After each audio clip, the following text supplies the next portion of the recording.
అది క్లోజ్ చేసేసేయండి అమ్మా. ఇంకా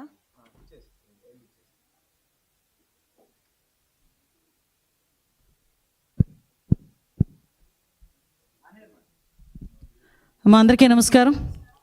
ఈరోజు ఈ 15 నెలల ఎన్డీఏ కూటమి పరిపాలనలో మీ అందరికీ తెలుసు, ఈరోజు ప్రజలందరూ కూడా ఒక ప్రశాంతమైన వాతావరణాన్ని గడపడం ఒక ఎత్తు అయితే, ఒక పక్క నుంచి అభివృద్ధి కార్యక్రమాలు, ఒక పక్క నుంచి సంక్షేమ కార్యక్రమాలు, మరోవైపు నుంచి సమాజానికి దిక్సూచి, సమాజానికి జీవనాడి అయినటువంటి విద్య వైద్య విషయంలోని కూడా ప్రత్యేకమైన దృష్టి పెట్టి ఈరోజు ఎన్డీఏ కూటమి ప్రత్యేకంగా గౌరవ ముఖ్యమంత్రి గారు నారా చంద్రబాబు నాయుడు గారు కేంద్ర సహాయ సహకారములతో ఈరోజు ఎన్డీఏ కూటమి సహాయ సహకారంతో ఈ గవర్నమెంట్ని ఎంత ముందుకు తీసుకెళ్తున్నారో మనందరికీ అర్థమవుతుంది. లాస్ట్ 5 సంవత్సరాల తాలూకా విధ్వంసాన్ని ఒక పక్క నుంచి మనం అన్నీ కూడా సెటరేట్ చేస్తూనే, ఒక పక్క నుంచి రాష్ట్రానికి ఒక దిశానిర్దేశం ఇవ్వాలి, ఒక ప్రణాళికతో, పక్కా ప్రణాళికతో 2047కి రాష్ట్రాన్ని ఒక నెంబర్ 1 స్థానంలో నిలబెట్టాలనే ఉద్దేశంతో గౌరవ ముఖ్యమంత్రి గారు ఈరోజు పనిచేయడం మనందరికీ కూడా తెలుసు. ప్రత్యేకంగా మళ్ళీ నమ్మే వ్యక్తి, ముఖ్యంగా విద్యా వైద్య విషయంలో ప్రజలకి అందుబాటులో ఉండేటట్టుగా అయితే ఈ రాష్ట్రాన్ని మరింత ముందుకు తీసుకెళ్లగలమని బలంగా నమ్మిన వ్యక్తి గౌరవ ముఖ్యమంత్రి గారు చంద్రబాబు నాయుడు గారు. అయితే ఈ సమయంలో ఈరోజు దానికి ప్రత్యేకమైన స్థానం కల్పించడమే కాకుండా సుమారుగా మొన్న క్యాబినెట్లో కూడా 1,25,00,000 కుటుంబాలకి 25 లక్షల వరకు కూడా ఎన్టీఆర్ వైద్య సేవ ద్వారా ఈరోజు వాళ్ళందరికీ కూడా వైద్య సహాయం అందించేదానికి నిర్ణయించడం ఒక పరిణామం అయితే, ఈరోజు ప్రత్యేకంగా ప్రతి ఒక్క కూడా మెడికల్ కాలేజీలు, అదేవిధంగా ఆసుపత్రులు ఉన్న చోట వ్యక్తుల కాలతో జీవన ప్రమాణాలు మెరుగుపడతాయి, వాళ్ళకి సరైన వైద్యం అందించగలం అనే ఉద్దేశంతో ఈరోజు వైద్య కళాశాలని కూడా ఏర్పాటు చేయడం అన్నది నిజంగా ఒక శుభ పరిణామం కింద భావించాలి. ఈరోజు పరిస్థితి ఎలా వస్తుందిరా అంటే, బెంగళూరులోని ఫుల్ టైం ఉంటారు, ఆంధ్రప్రదేశ్ రాష్ట్రానికి పార్ట్ టైం వస్తారు, వచ్చినప్పుడు కూడా కొంత బురద తీసుకొచ్చుకుంటాడు, 2 గంటలు వాళ్ళ సొంత మీడియాలో కూర్చొని ఆ బురద జల్లడమే పరమావధిగా పెట్టుకొని బురద జల్లే కార్యక్రమానికి శ్రీకారం చుడతాడు. నేను ఇన్ని మాటలు ఎంత ఇంట్రడక్షన్ ఇచ్చానంటేనే మీకు అర్థమై ఉంటుంది నేను ఎవరి గురించి మాట్లాడుతున్నానో. ఆయనే ఈరోజే మా వాళ్ళు అన్నారు, ఈ లండన్ మందులు మానేసి మెడికల్ కాలేజీల గురించి మాట్లాడుతున్నాడండి అని. అంటే అతనే మీ అందరికీ తెలుసు, పులివెందుల ఎమ్మెల్యే గారు జగన్మోహన్ రెడ్డి గారు. అయితే జగన్మోహన్ రెడ్డి గారు దేని గురించి మాట్లాడినా కాసేపు ప్రజలందరూ కూడా ఆలోచించుకునేవారే, కానీ ఈరోజు మెడికల్ కాలేజీల గురించి, ముఖ్యంగా పీపీపీ విధానంలో ఈరోజు గవర్నమెంట్ తీసుకున్న ఇనిషియేషన్స్ గురించి ప్రజల్ని తప్పుదోవ పట్టించే విధంగా, ప్రజల్ని భయభ్రాంతులు గురి చేసే విధంగా, ప్రజల్లో ఒక కన్ఫ్యూజన్ క్రియేట్ చేసే విధంగా అతని తాలూకా ప్రయత్నం చూస్తుంటే అది ప్రయత్నం మాత్రమే. ఎందుకంటే ప్రజలు కూడా చాలా క్లారిటీగా ఉన్నారు, ప్రజలు కూడా చాలా క్లియర్గా ఉన్నారు. ఎన్డీఏ పార్టీ పట్ల, ఎన్డీఏ కూటమి పట్ల నిబద్ధతతో పనిచేస్తున్నామన్న నమ్మకం ప్రజల్లో ఉంది. సో నేను ఈరోజు కూడా రావడానికి గల ప్రధానమైన కారణం ఏంటంటే, మొన్న మీటింగ్లో చూశాను ఒకసారి. ఓవరాల్గా చూస్తూ ఉంటే అతను ఏం మాట్లాడుతున్నాడంటే, అతగాడి హయాంలో సుమారుగా 17 మెడికల్ కాలేజీలు వచ్చేసినాయి. ఈ 17 మెడికల్ కాలేజీలు ఉన్నట ఆ దారంటే వెళ్తుంటే సైడ్కి తిరిగి చూస్తే అక్కడ మెడికల్ కాలేజ్ కనిపిస్తే ఆహా అని చిన్న గ్యాప్ ఇచ్చి ప్రజలందరూ కూడా ఆశ్చర్యపోతున్నారట. అయితే ఆయన అన్న తర్వాత మేము కూడా ఒకసారి చూద్దాం ఈ 17 కాలేజీల్లో ఆహా అనేటంతగా ఎంత ఉన్నదా అని ఒకసారి చూసేసరికి ఒక్కసారి మీరు కూడా ఒకసారి చూడాలి. ఇక్కడ for example Madanapalle medical college అండి. ఇది మదనపల్లి మెడికల్ కాలేజ్కి సంబంధించి ప్రభుత్వ వైద్య కళాశాల బోర్డు అయితే మాత్రమే ఉంది, ఆహా అనడానికి బోర్డు ఉంది. సో ఇక్కడ ఫర్ ఎగ్జాంపుల్ ఇది మెడికల్ కాలేజ్ తాలూకా ప్రాంగణం కట్టడం. ఓకే, ఇక్కడ మనం ఏమనుకోవాలి, ఈ పిల్లర్ ఏమో ల్యాబ్ అనుకోవాలి, ఈ పిల్లర్ ఏమో రీడింగ్ రూమ్ అనుకోవాలి, లేదు అనుకుంటే ఈ పిల్లర్ ఏమో ఒక లైబ్రరీ అనుకోవాలి. అలా అనుకుంటేనే తప్ప ఇది మెడికల్ కాలేజ్ అన్న సంగతి మన ఎవరికి అర్థం కాదు. ఒకసారి మీరే చూద్దరు కానీ ఒకసారి ఇది మదనపల్లి మెడికల్ కాలేజ్. ఇక్కడ చూసి ఆగి ఆహా అనే వాళ్ళు ఎవరైనా ఉన్నారా? మీ బతుకు చెడ అనుకున్న వాళ్ళు ఎవరైనా ఉన్నారా అండి? సారీ టు సే, నేను కొన్ని పదాలు తప్పట్లా. ఎందుకనంటే ఏందండి ఇది అంటే, జగన్మోహన్ రెడ్డి మాయ చేస్తాడు, మంత్రాలు వేస్తాడని సంగతి తెలుసు, కానీ కట్టడమే లేకుండా ఇది కట్టడం ఉందని చెప్పి అది రోడ్డు మీద వెళ్తున్న వాళ్ళు ఆగి ఆహా అంటారు అంటే ప్రజలు ఏమైనా పిచ్చోళ్ళ? ఇది నిజంగా జగన్మోహన్ రెడ్డి ఆ రోజు మాట్లాడడం అన్నది నిజంగా చెప్పాలంటే ఒక రకంగా ఆయన గొయ్యి ఆయన తవ్వుకున్నట్టే. ఎందుకంటే 17 కాలేజీలు కట్టేసాము, 17 కాలేజీలు అడ్మిషన్స్ అయిపోతున్నాయి, మేము ఇలా చేసాము, ఇంతమంది ఏంటంటే ఇంకో మాజీ మంత్రి అంటాడు, ఆయనకి తెలుగు ఉండి మాట్లాడుతున్నాడు, తెలుగు లేక మాట్లాడుతున్నాడు తెలియట్లా, ఇంటికి ఒక వైద్యుడిని అందిద్దామని జగన్మోహన్ రెడ్డి అనుకున్నాడంట. ఇంటికి ఒక వైద్యుడిని అందిద్దామని జగన్మోహన్ రెడ్డి అనుకుంటే ఈ 17 కాలేజీల్లో ఇంకో కాలేజ్, ఇంకో మచ్చుతునక ఎక్కడంటే ఇది మార్కాపురం. జస్ట్ చూడండి ఒకసారి ఏ స్టేజ్లో ఉందో ఒకసారి చూడండి. ఇది మార్కాపురం మెడికల్ కాలేజ్. ఇందులో అడ్మిషన్స్ అయితే ఎక్కడ కూర్చొని చదువుకుంటారు విద్యార్థులు? కనీసం ఫ్యాకల్టీ ఇవ్వడానికైనా ఒక ఆస్కారం ఉందా? ఎంత పర్సంటేజ్ ఇందులో కంప్లీట్ అయ్యి ఉంటుందో ఒకసారి ఆలోచన చేయండి. ఆహా అనుకునే స్ట్రక్చర్ ఇది ఒకటి. Next structure Bapatla medical college ఇది. ఇవన్నీ ఆయన 17 మెడికల్ కాలేజీలు నేను ఇచ్చాను అని చెప్తున్న దాంట్లో మచ్చుతునకలు ఇవన్నీ నేను చెప్తున్నవి. ఒకసారి ఇది చూడండి, ఒకసారి ఇది ఏ స్టేజ్లో ఉందో చూడండి. ఇవన్నీ కూడా ఈరోజు what ever it Jaganmohan Reddy నేను ఇచ్చాను మెడికల్ కాలేజీలు, వీటిలన్నింటినీ ప్రైవేటు పరం చేసేసి వైద్య విద్యని ప్రజలకి దూరం చేస్తున్నారు అన్న పదానికి ఈరోజు మీరు అందరూ ఒకసారి ఆలోచన చేసుకోవాల్సిన పరిస్థితి అదేనా ఉంది. సో ఇవన్నీ కూడా పాలకొల్లు మెడికల్ కాలేజ్ అండి ఇది. ఒకసారి మీరే చూడండి, పాలకొల్లు మెడికల్ కాలేజ్ ఇది ఏ స్టేజ్లో ఉందో ఒకసారి చూడండి. ఇందులో ఎక్కడ ల్యాబ్ పెడతావు, ఎక్కడ ఈరోజు అడ్మిషన్స్ ఇస్తే ఎక్కడ తీసుకెళ్ళి కూర్చోబెడతావు? ఈరోజు ఎక్కడ ఈ మొండిగోడల మధ్యలో కూర్చోబెట్టాలా పిల్లల్ని తీసుకెళ్ళి అడ్మిషన్ తీసుకొని? పాఠాలు ఎక్కడ చెప్పుకోవాలి? నర్సీపట్నం మెడికల్ కాలేజ్ చూడండి ఒకసారి, ఇది నర్సీపట్నం మెడికల్ కాలేజ్.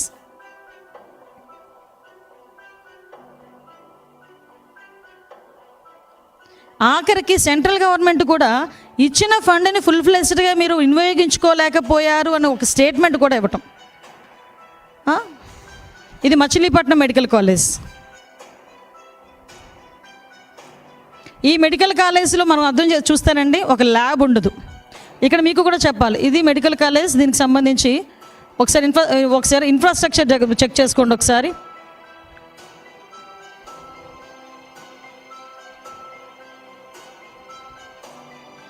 ఇవి ఈయన అనుకుంటున్న మెడికల్ కాలేజీలు. ఇది పెనుగొండ. నిన్ననే మా మంత్రి గారు కూడా ఒకసారి వెళ్ళి చూపించి వచ్చారు అందరికీ కూడా. ఇది పెనుగొండ మెడికల్ కాలేజ్. ఏ వైద్య విద్యార్థులను ఇందులోంచి తీసుకొద్దామండి? ఏ వైద్యుల్ని, ఇంటికి ఒక వైద్యుడిని ఇలాంటి చోట నుంచి తీసుకొద్దామా? ఇంటికి ఒక వైద్యుడిని ఇలాంటి చోట చదివించి ఈరోజు వైద్య ప్రమాణాలని, జీవన ప్రమాణాలని పెంచడానికి ఏమైనా ఆస్కారం ఉందా అసలు? నంద్యాల మెడికల్ కాలేజ్ ప్రారంభకులు చూసారు, అక్కడ శంకుస్థాపనలు రాయలేదు మాత్రం పర్ఫెక్ట్గా ఉన్నాయి. ఆ శంకుస్థాపనకే పరిమితమయ్యే పరిస్థితి. So Nandyal medical college. ఈ రకంగా చూసుకుంటే మ్యాక్సిమం అన్ని మెడికల్ కాలేజీల్లో కూడా పరిస్థితి ఇదే పరిస్థితి ఉంది మనకి. Next Rajahmundry medical college. ఇది స్టేజ్ రాజమండ్రి మెడికల్ కాలేజ్. ఆహా అనుకుని ఆగేమేమైనా ఉన్నాయేమో మీరు చెప్పాలి నాకు ఒకసారి. సంభ్రమాశ్చర్యాలకు గురి కావడం కాదండి. అంటే జగన్మోహన్ రెడ్డి ఏదో అంటారు కదా, దేన్నైనా మసిపూసి మారేడుకాయ చేయగలరు అని ఇంకొకసారి ప్రజలకు అర్థమయ్యేటట్టు జగన్మోహన్ రెడ్డి చేసుకున్నాడు ఈ విషయంలో. అది మాత్రం క్లియర్. అంటే జరగనిది కూడా జరిగినట్టుగా క్రియేట్ చేయడానికి సాక్ష్యాలు ఏమైపోతాయండి ఈరోజు? ఒకసారి చూడండి, అమలాపురం మెడికల్ కాలేజ్.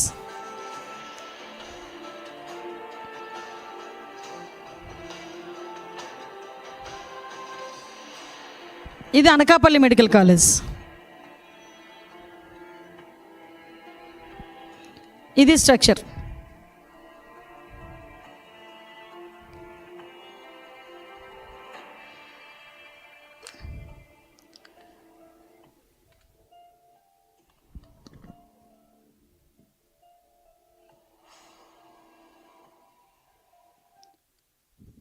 ఏలూరు. ఇలా చూసుకుంటే మొత్తం 17 మెడికల్ కాలేజీల తాలూకా చరిత్ర మొత్తం ఉంది. ఇలాంటి పరిస్థితుల్లో నేను మెడికల్ కాలేజీలు ఇచ్చేసాను, ఇప్పుడు చంద్రబాబు నాయుడు గారు వచ్చి వైద్య విద్యని పేదలకు దూరం చేస్తున్నారు అని నోటికి వచ్చినట్టు అబద్ధాలు వల్లించడం అనేది చూస్తూ ఉంటే నిజంగా చాలా సిగ్గనిపిస్తుందండి. ఈరోజు సుమారుగా 8,500 కోట్లు మెడికల్ కాలేజ్ నిర్మాణానికి అవసరమైన మొత్తం వ్యయం అయితే ఓవరాల్గా చూసుకుంటే కేవలం 5 ఏళ్లలో ఖర్చు పెట్టింది 1,450 కోట్లు. అంటే ఈరోజు విద్యా వైద్య అనేది సమాజానికి ఎంత వెలుగునిచ్చే ఒక అంశం అయితే దాన్ని కూడా లాస్ట్ 5 సంవత్సరాల్లోని కూడా తొక్కిపెట్టి ప్రజలకి విద్యని వైద్యని దూరం చేసిన పరిస్థితి జగన్మోహన్ రెడ్డిదైతే, ఈరోజు ఆర్థిక పరిస్థితులు ఎలా ఉన్నా కూడా, ఎన్ని అప్పుల పాలైనా కూడా కంపల్సరీగా అభివృద్ధితో పాటు సంక్షేమంతో పాటు విద్య వైద్య డెఫినెట్గా ప్రతి పేదవాడికి ఇవ్వాలి అనే ఉద్దేశంతో ఈరోజు రాష్ట్ర ప్రభుత్వం తీసుకుంటున్న అనేకమైన సంచలనాత్మక నిర్ణయాలని స్వాగతించడం పక్కన పెడితే కనీసం దాని మీద బురద జల్లే ప్రయత్నం చేస్తున్నారని చెప్పడానికి ఇది ఒక ఉదాహరణ. అంటే ఈరోజు పీపీపీ మోడల్ అనేసరికి ఎందుకు ఉలిక్కి పడుతున్నాడో నాకు అర్థం కావట్లేదు. పీపీపీ మోడల్ అంటే పబ్లిక్ ప్రైవేట్ పార్ట్నర్షిప్ అండి. ఇది జేపీపీ మోడల్ కాదు, జగన్ ప్రైవేట్ పార్ట్నర్షిప్ కాదు, ఇది పీపీపీ, పబ్లిక్ ప్రైవేట్ పార్ట్నర్షిప్. మీరు పబ్లిక్ ఎప్పుడైతే ఇన్వాల్వ్ అయి ఉన్నారో పబ్లిక్ ప్రైవేట్ పార్ట్నర్షిప్లో డెఫినెట్గా ఈరోజు కన్స్ట్రక్షన్ దగ్గర నుంచి ఆపరేషన్స్ వరకు వాళ్ళ దగ్గర ఉన్న మొత్తం ఏదైతే నిర్వహణ అంతా కూడా, ఏదైతే అందులో అడ్మిషన్స్ కానీ అందులోని వైద్యం అందించడం కానీ ఎవ్రీథింగ్ కూడా ఈరోజు గవర్నమెంట్ హ్యాండ్ ఓవర్లో ఉండే పరిస్థితి ఈరోజు కనిపిస్తూ ఉంది. అంటే పర్టికులర్గా వాళ్ళు ఏంటంటే ఇన్ఫ్రాస్ట్రక్చర్ క్రియేట్ చేస్తారు, కన్స్ట్రక్షన్ చేస్తారు, 33 years లీజ్ ఉంటుంది. అన్నీ ఆ సమయంలోని కూడా డెఫినెట్గా మొత్తం ఆపరేషన్ సిస్టమ్ అంతా కూడా గవర్నమెంట్ చేస్తుంది.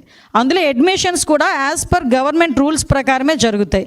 ఈరోజు కొత్తగా పీపీపీ మోడల్లో ఏదో ఆంధ్రప్రదేశ్ గవర్నమెంట్ వచ్చి వైద్య కళాశాలలో ఉన్న సీట్లను అమ్ముకుంటుంది అని మీరు అంటున్నారు, కానీ యాజ్ పర్ ఎన్ఎంసి రూల్స్ ప్రకారం కూడా 1999 యాక్ట్ ప్రకారం కూడా పీపీపీ మోడల్లో మెడికల్ కాలేజెస్ ఇవ్వచ్చు అని నేషనల్ మెడికల్ కౌన్సిల్ కూడా ధృవీకరించింది. యాజ్ పర్ దట్ ఈరోజు మనం చూసుకుంటే మన పక్క రాష్ట్రమైన కర్ణాటకలోని ఆల్రెడీ 12 మెడికల్ కాలేజెస్ కన్స్ట్రక్షన్ అవుతున్నాయి. అదేవిధంగా ఈరోజు ఉత్తరప్రదేశ్లో కూడా ఇంకొక 12 మెడికల్ కాలేజెస్ రన్ అవుతున్నాయి. అంటే పీపీపీ మోడల్లో నేను చెప్తున్నా.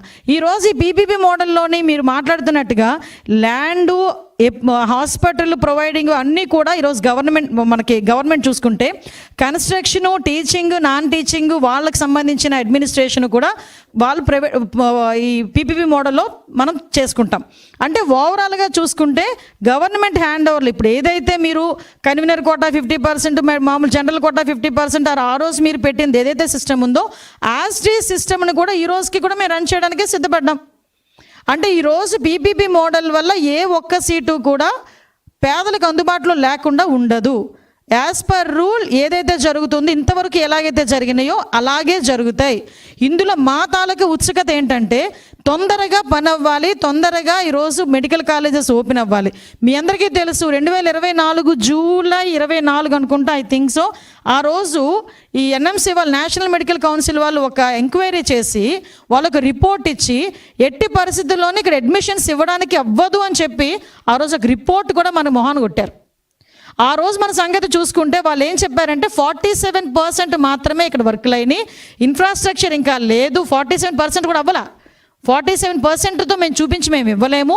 ఫ్యాకల్టీ లేరు, ప్రొఫెసర్స్ లేరు, అసోసియేట్ ప్రొఫెసర్స్ లేరు, ల్యాబులు లేవు, కనీసం ఒక లైబ్రరీ లేదు, క్లాస్ రూమ్ సరిగా లేవు. ఇన్ని ఇన్ఫ్రాస్ట్రక్చర్స్ లేని కారణంగా మేము అడ్మిషన్స్ ఇవ్వలేము అని చెప్పి చాలా క్లియర్గా నేషనల్ మెడికల్ కౌన్సిల్ వాళ్ళు 2024 జూలై 24 ఆ రోజు మనందరికీ కూడా ఒక పేపర్లో కూడా ఒక రిపోర్ట్ వచ్చింది, మనందరికీ కూడా ఒక సర్క్యులర్ వచ్చింది. అంటే మీరు లాస్ట్ 5 సంవత్సరాలు చేసిన పాపానికి కనీసం ఒక అడ్మిషన్ కూడా తీసుకొచ్చుకునే పొజిషన్ రాలేకుండా పోయింది. పైగా ఈరోజు మా మీద ఏమి బురద చల్లుతారు, మేమేదో అడ్మిషన్స్ వెనక్కి పంపించాము అన్నట్టుగా పెడతారు. 2 నెలల కాలంలో కనుక ఇన్ఫ్రాస్ట్రక్చర్ అంతా కూడా మీరు ఇస్తే డెఫినెట్గా మేము అడ్మిషన్స్ ఇస్తాము అంటే ఈజ్ ఇట్ పాసిబుల్? మీరు ఇప్పుడు చూసారండి, ఫర్ ఎగ్జాంపుల్ ఏలూరు కాలేజ్ పరిస్థితి ఇలా ఉంది. ఏలూరు కాలేజ్లో ఈ స్ట్రక్చర్ ఇలా ఉంది.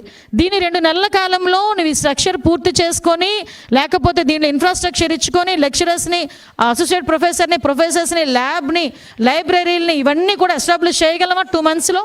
ఇదిగో పాడేరు మెడికల్ కాలేజ్ పరిస్థితి. అంటే 2 నెలల కాలంలో అది జరిగే పరిస్థితి కాదు కాబట్టి ఆ రోజు మేము కూడా కాసేపు ఆగాల్సి వచ్చింది. దాన్ని ఏ రకంగా ప్రొజెక్ట్ చేశారండి? వచ్చిన మెడికల్ సీట్లు వెనక్కి పంపించేశారు. అంటే మీకు బుర్రుండి మాట్లాడుతున్నారా, బుర్ర లేకుండా మాట్లాడుతున్నారా? అంటే ఏదో రకంగా మేము దాని మీద బురద చల్లాలి అనే ఉద్దేశంతో మాట్లాడుతున్నారు తప్పించి అందులో ఏమైనా వాస్తవాలు ఉన్నాయా? ఈరోజు ఆఖరికి మెడికల్ కాలేజీలకి ఇవ్వాల్సిన సొమ్ముని కూడా కొన్ని సందర్భాల్లో వీళ్ళు వేరే వాటికి కూడా ఉపయోగించుకునే పరిస్థితి కూడా కనిపించింది. అంటే ఈరోజు వైద్య విద్యని సామాన్య మానవుడికి ఎంత మేరకు దూరం చేయాలో అంత మేరకు కూడా దూరం చేసి ఈరోజు మళ్ళీ మెడికల్ కాలేజీల మీద పీపీపీ విధానంలో వెళ్తూ ఉంటే ఈరోజు ఎన్డీఏ కూటమి మీద ఈరోజు బురద చెల్లుతున్నారు. ఈరోజు ఒకటే మేము మాట్లాడుతున్నామండి, ఈరోజు వైద్య విద్య అన్నది ప్రతి ఒక్క పేదవాడికి కూడా అందాలి అని ఉద్దేశం.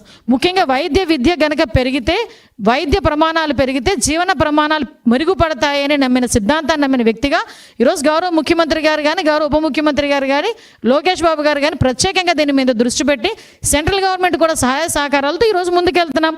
దీన్ని కూడా ఒక్కసారి ఆలోచన చేసుకుంటే దీన్ని కూడా డైజెస్ట్ చేసుకోలేని పరిస్థితిలో ఈరోజు జగన్మోహన్ రెడ్డి ఉండి దీని మీద బురద చల్లడానికి ప్రయత్నం చేస్తున్నారు.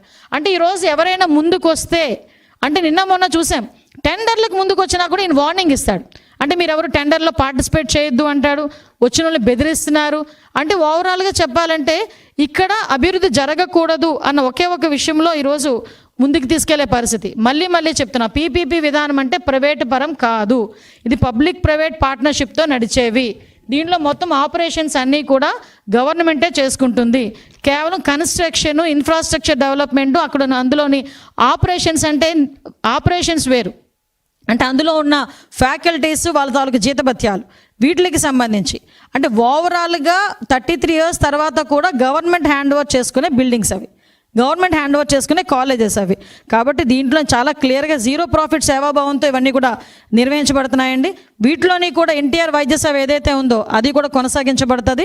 ఇప్పుడు కూడా మేము అన్నీ కూడా పీపీపీ మోడల్లోని యాక్చువల్గా ఈ వైద్యాన్ని ప్రజలకు దగ్గర చేయాలని మేము ఆరాటపడుతున్నాం. మీ అందరికీ తెలుసు, టీడీపీ ఏంటంటే ఒక తెల్ల కోటికి ప్రాధాన్యత ఇస్తాం, అదే వైసీపీ అయితే నల్ల నోటికి ప్రాధాన్యత ఇచ్చే పరిస్థితి. కాబట్టే వాళ్ళ పరిస్థితులు అలా ఉన్నాయి. ఈరోజు మేము చేస్తున్న పనికి ప్రజల నుంచి మద్దతు లభించేసరికి దాన్ని ఎలాగ తిప్పికొట్టాలనే ఉద్దేశంతో లేని కొన్ని కుట్రలు కుతంత్రాలు కూడా అనేకమైన చేయటం అనేది కూడా మీ అందరికీ కూడా తెలిసిందే. దయచేసి ఇలాంటి కుట్రలు కుతంత్రాలు చేయకుండా ఒక్కటే కోరుకుంటున్నానండి, వీలైతే మీకు కూడా ఒకటి అప్పీల్ పెడుతున్నా, ప్రజలకు కూడా చెప్తున్నా, మేము ఈరోజు ప్రజలకు జవాబుదారీతనం. ఈరోజు మేము ఏం చేసినా ప్రజల గురించి ఆలోచించి ప్రజల వైపు నిలబడి పనిచేసే పరిస్థితి ఈరోజు ఎన్డీఏ కూటమి సభ్యులుగా మా అందరికీ కూడా ఉంది. ఈరోజు జగన్మోహన్ రెడ్డి కూడా ఆలోచించుకోవాల్సిన విషయం ఏంటంటే, మంచి జరిగేటప్పుడు మంచి అనండి, అందులో ఇంకొంచెం మంచి జరగడానికి మీ సలహాలు సూచనలు ఇవ్వండి. అంతేగాని ఈరోజు డిస్ట్రాక్షన్ చేస్తాము, ఏదో రకంగా బురద చల్లుతాము, అబద్ధాలని ప్రజలందరికి ముందుకు పంపిస్తామని చెప్తే కనుక ఆల్రెడీ ప్రజలు ఈ రోజుకే 11 సీట్లతో కనీసం ప్రతిపక్ష హోదా లేకుండా కూడా చేసిన పరిస్థితి. మళ్ళీ తిరిగి మీరు ఇదే పరిస్థితి కొనసాగితే కనుక డెఫినెట్గా ప్రజలకే వదిలేసే పరిస్థితి కూడా ఈరోజు కనిపిస్తూ ఉంది. Thank you.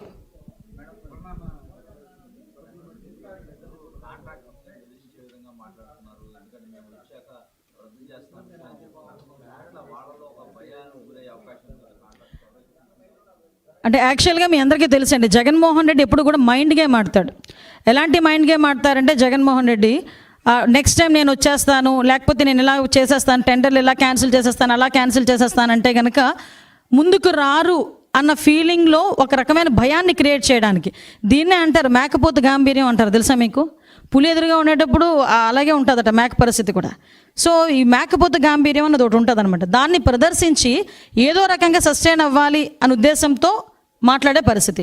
నేను ఒకటే అంటున్నా, అసలు పగటి కళ్ళ కండం ఎక్కువైపోయింది జగన్మోహన్ రెడ్డి. గవర్నమెంట్ మన ప్రజలకు కూడా అర్థమయ్యే పరిస్థితి కనిపిస్తూ ఉంది.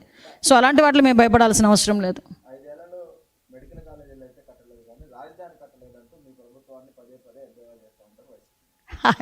రాజధాని కట్టేదానికండి 2019 నుంచి 24 వరకు ఎవరు గవర్నమెంట్లో ఉన్నారు అప్పుడే మర్చిపోయాడా జగన్మోహన్ రెడ్డి? అమరావతి రాజధాని కాదు 3 రాజధానులు అని చెప్పి 3 ముక్కలు చేసి 5 సంవత్సరాలు గడిపేసిన సంగతి అప్పుడే మర్చిపోయాడా జగన్మోహన్ రెడ్డి? ఈరోజు అమరావతికి మళ్ళా పునర్ప్రారంభించడానికి నరేంద్ర మోడీ గారిని తీసుకొచ్చి ఈరోజు ఇక్కడ మళ్ళీ తిరిగి శంకుస్థాపన చేయించి దగ్గర 15,000 కోట్ల పైన ఈరోజు డబ్బులు తీసుకొచ్చి ఈరోజు కన్స్ట్రక్షన్ స్టార్ట్ చేస్తూ ఉంటే బెంగళూరులో కూర్చొని మళ్ళీ డైరెక్ట్ తాడేపల్లి, అంటే ఇతను టూర్ ఎలా ఉంటుందంటే బెంగళూరు ఎయిర్పోర్టు, విజయవాడ ఎయిర్పోర్టు, తాడేపల్లి, మళ్ళీ తాడేపల్లి నుంచి విజయవాడ ఎయిర్పోర్టు, మళ్ళీ వెంటనే బెంగళూరు. మధ్యలో కొంచెం వెళ్ళమనండి ఈ గాంజా వాళ్ళ దగ్గరికి, లేకపోతే ఈ బెట్టింగ్లు చేసే వాళ్ళ దగ్గరికి, లేకపోతే ఏదో అంటారు కదా ఈ పనికిమాలిన పనులు చేసే వాళ్ళ దగ్గరికి పరామర్శలు కాకుండా ఇలాంటి చోట కూడా రమ్మనండి. మీకు గుర్తుందా, మీకు అమరావతి ఎప్పుడైతే 3 ముక్కలు చేసి రాజధాని కాదు, అమరావతి కాదు, నేను ఇక్కడ పెడతాను 3 రాజధానులు చేస్తాననేటప్పుడు బాధ్యత కలిగిన వ్యక్తిగా గౌరవ ముఖ్యమంత్రి, ఇప్పుడు ముఖ్యమంత్రి, అప్పుడు ప్రతిపక్ష నాయకుడు చంద్రబాబు నాయుడు గారు ఒక బస్సు యాత్ర చేసి అక్కడికి వెళ్ళడానికి ప్రయత్నం చేస్తే ఆ రోజు అడ్డుకున్న పరిస్థితి లేదా? ఆ రోజు ఈరోజు మేమే అడ్డుకోం.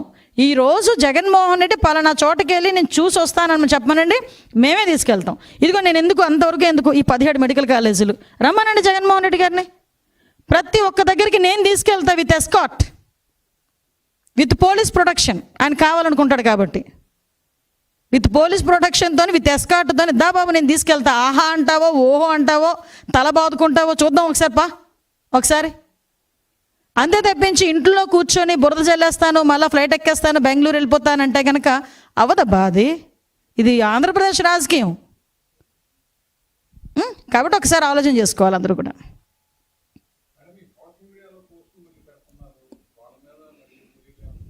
డెఫినెట్గా తీసుకోవాలండి. మీ అందరికీ కూడా తెలుసు ఈరోజు సోషల్ మీడియా అన్నది యాక్చువల్గా ఎంత టెక్నాలజీ బేసెస్ చేసుకున్న సోషల్ మీడియా అనేది ఎంత పాజిటివ్ వేలో ఉపయోగించుకోవాల్సింది పోయి ఈరోజు నెగిటివ్ వేలో ఉపయోగించుకోవడం ఒక ఎత్తు అయితే, మహిళల్ని కూడా వ్యక్తిత్వ హననం చేయడం దగ్గర నుంచి ఫేక్ న్యూస్లు విపరీతంగా ట్రోల్ అవ్వడం అనేది జరుగుతుంది.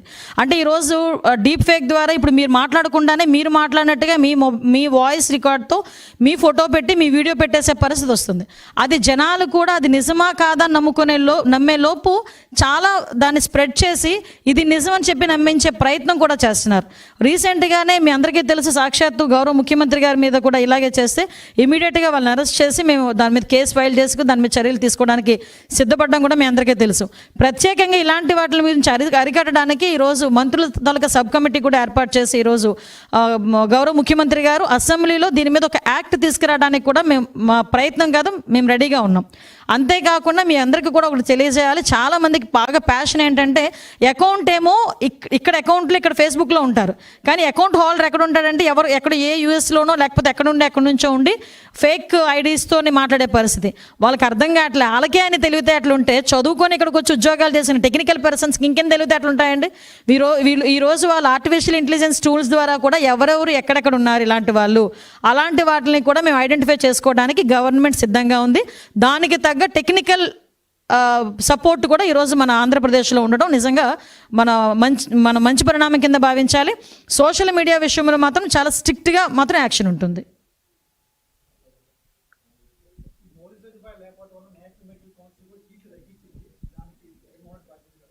గ్యారంటీ ఈరోజు నేషనల్ మెడికల్ ఇన్ఫ్రాస్ట్రక్చర్ డెవలప్ చేయకపోవడం వల్ల, ఇన్ టైంలో గవర్నమెంట్ మెడికల్ కాలేజీలు కట్టకపోవడం వల్ల కొన్ని వేల మంది విద్యార్థులకి విద్య అనేది అందుబాటులోకి రాకుండా పోయింది.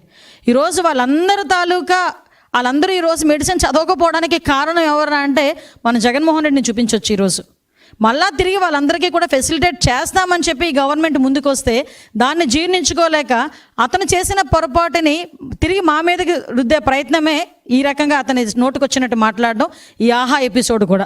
కాబట్టి అలాంటివన్నీ ప్రజలు నమ్మే పరిస్థితిలో లేరు. మేము ఒకటే చెప్తున్నామండి, ఈరోజు చిత్తశుద్ధితో ఉన్నాం.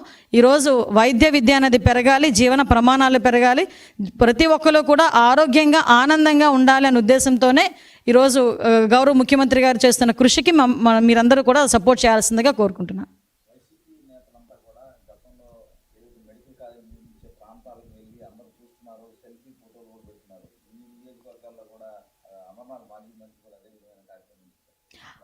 అదే అసలు ఇప్పుడు ఆయన ఎక్కడ ఏ మెడికల్ కాలేజ్, నాకు తెలుసు అనకాపల్లి మెడికల్ కాలేజ్కి వెళ్ళి ఒక ఫోటో తీసుకొని ఉంటాడు. మళ్ళీ ఒకసారి నేను రిపీట్ చేయను, అనకాపల్లి మెడికల్ కాలేజ్ ఏ పొజిషన్లో ఉందో. అనకాపల్లి అంటే ఇల్లు కట్టగానే ఏదో అంటారు కదా, ఇల్లు అలగ్గానే పండగ కాదండి. ఇల్లు కట్టిన తర్వాత ఏదైనా మన ఇన్ఫ్రాస్ట్రక్చర్ ఉంటుంది కదా. ఒక కాలేజ్ నడపాలంటే ఒక ప్రొఫెసర్స్ ఉండాలి, అసోసియేట్ ప్రొఫెసర్స్ ఉండాలి, ఒక లైబ్రరీ ఉండాలి, క్లాస్ రూమ్స్ ఉండాలి, దట్టు మెడికల్ కాలేజ్ అనేసరికి ఒక ల్యాబ్ ఉండాలి, ఇంత ఇన్ఫ్రాస్ట్రక్చర్ ఉండాలి. ఇంత ఇన్ఫ్రాస్ట్రక్చర్ లేకుండా మొండి గోడల మీద తీసుకొచ్చి అడ్మిషన్స్ ఇవ్వమంటే ఎవరిస్తారు? అందుకే కదా నేషనల్ మెడికల్ కౌన్సిల్ ఈరోజు అడ్మిషన్స్ ఇవ్వలేమని చెప్పి చేతులెత్తేసి వెళ్ళిపోయే పరిస్థితి కనిపించింది. ఈరోజు మేము 2027 కల్లా మేము పూర్తి చేస్తాం మెడికల్ కాలేజీలు, డెఫినెట్గా పూర్తి చేస్తాం. మా చిత్తశుద్ధితో మేము ఉన్నాం, సహకరించండి.